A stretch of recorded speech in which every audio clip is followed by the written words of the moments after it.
Hello, my name is David Kelly and this is my video for the Introductory Programming Medical Database. I'm not going to go into too many technical details, but very quickly, as an overview, I use NeoVim as my main editor. It's a fork of Vim, but it allows for asynchronous job control and has a built-in terminal emulator, which is really useful.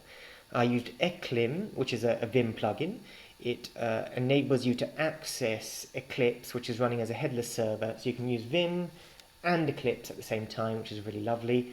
It's a Maven project. I used the plugin, the Eclipse plugin from Maven, and I also used Git, as I think you can see, as my version control system. So the project is also available, yeah, here we go on my GitHub page for anybody who wants to have a look. So, without further ado, let's have a look at the database. So I think we'll launch it from the jar. As you can see, logging information is written to the console. So some of it's interesting, some of it's not. Let's try to log in. Okay, incorrect username or password, and yes, it's written to the console. Let's try again. So for those of you who want to log in, the password is kept in encrypted form in the source code. So you need to know the password. Now, luckily for you, I've written it in the documentation. So this is our main screen. You can see we have a menu at the top here. Let's have a look at the About. Okay, now see here it's cut off. That's because I'm using a tiling window manager, which doesn't automatically resize pop-ups. For those of you using a normal desktop environment, that won't be a problem. So there we have it. We have cut, copy and paste. They all do work. We have save, import and exit, and I'll be showing you those later. So this is our main area for patient details. Patient photo goes in there. We have the database editing area, so we can delete, add, search. We have the medical area, so we have the condition, we have a link here, next appointment, comments, and we have a photo pane as well. So let's have a look at a patient. Let's do a search. The search is using a regular expression, so it takes this string here and searches the entire database as if it were a regular expression. So that should come back with some results. We have 2 people with Kelly in the name. Let's have a look. So we have Mr. William Kelly and Mr. David Kelly, so that's me. Let's have a look. I'm patient AB, which is my doctor code, 105, which is my patient number. Let's see what I've got. Ooh, okay, so I have scurvy. That's not good. Details are correct. Next appointment, 29th of the 12th. Comments, needs to eat more fruit and vegetables. That's definitely true. Let's have a look at some information on scurvy. Scurvy is a disease resulting from a deficiency of vitamin C. Okay, sounds nasty. Let's have a look at some photos. Ooh, it is nasty. Oh my god. Oh my god. Okay, not nice. I think we need to see the doctor before that. So let's see if we can edit the patient. Can we edit here? No. Can we edit here? No. So the main screen cannot be edited. Let's try. So we need to go to the Edit Patient panel. Now every single one of these has an error message associated with it, but I'm not going to take you through all of them because that would take too long. So let's just try 1 or 2. Let's make me a Mr. and female, which is not likely. Gender mismatch. Okay, let's try it again. Back to male. Let's remove the surname. Let's see what happens. Missing last name. Okay, let's put that back in. And let's change the appointment to, what was it? Change the appointment to the 28th. And we can see it's been updated. All the other information is the same. So a quick look. The database itself is a simple text file which is, uses the pipe symbol as a separator.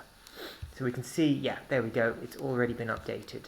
When you're editing a patient, that happens automatically. When you're adding a patient, you need to explicitly save. So let's have a look at another patient. If we just click on search, we get the, If we just click on search, we get the entire database come up. Let's have a look at somebody else. Let's look at Mr. William Kelly. Who's he? Ah, that's my son. Look at that beautiful boy. Photographs. Very nice. Very nice. I've done it again. What's his condition? Ah, flatulence. Okay, I think we all know what that is. And I think that's perfectly normal for a 6-month-old boy. So, okay, let's try then to add a patient.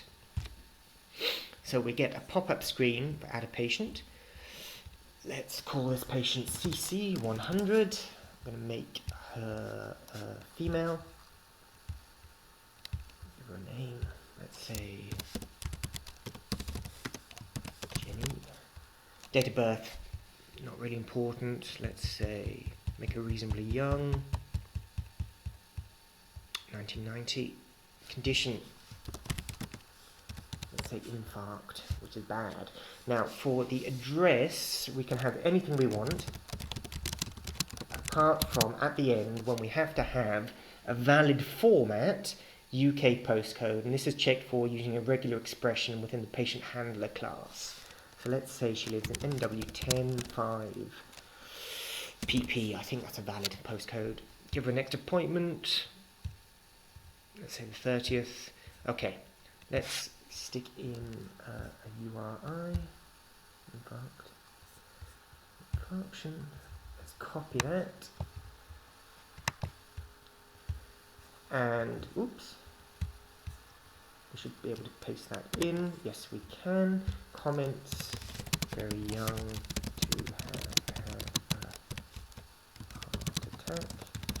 Okay, this is a standard placeholder for new patients, but I think we should already have an image set up for her. Let's have a look. Main profile photos. What did I say? CC100. Yeah. Okay.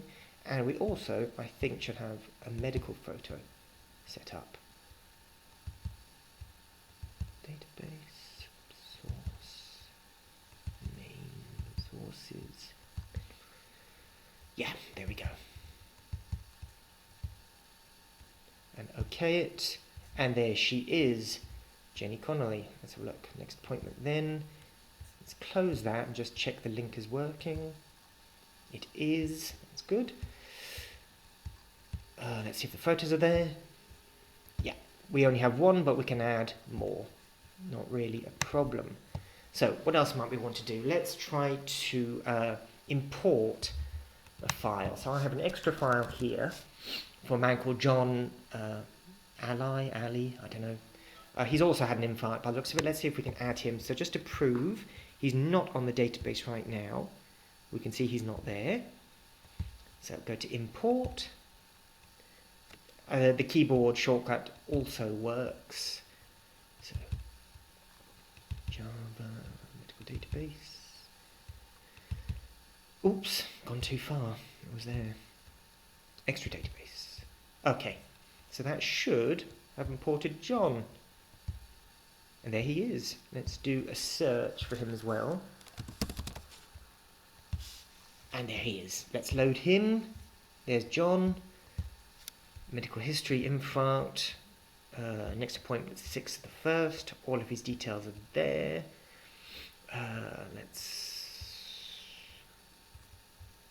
Okay, so that's John. Let's delete John. No, let's delete Jenny. There she is. So we need to load the patient before we do anything to the patient. So we'll delete her. Are you sure? This can't be undone. Okay. And there we go. The screen resets to blank. Is Jenny there? Jenny is not there. But John is. Okay, I think that's more or less it. Let's save. So John is now permanently there. Let's exit. Are you sure you want to quit? Yes. You can see that it's kept up a list of things which have been stored by the logger. And yeah, so the documentation gives you a few more details about how things were actually implemented. Thanks very much. Bye bye.